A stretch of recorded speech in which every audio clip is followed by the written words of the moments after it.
Formal nang giproklamar sa Liberal Party ang ilang mga kandidato pagkasenador sa 2016 elections. Tagsa-tagsang gipaila-ila ang 12-member senatorial slate sa LP kaganinang buntag sa Club Filipino didto sa Manila.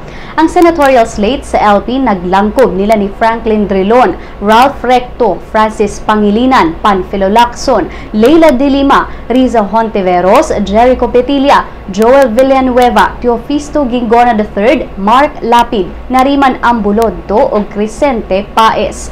Ang proklamasyon gitambungan ni Presidente Benigno Aquino III ug LP Presidential Candidate Mar Rojas ug Vice Presidential Candidate Leni Robredo. Mipasalig si Aquino sa daang matuwid din nga personal niyang panguluhan ang kampanya sa LP.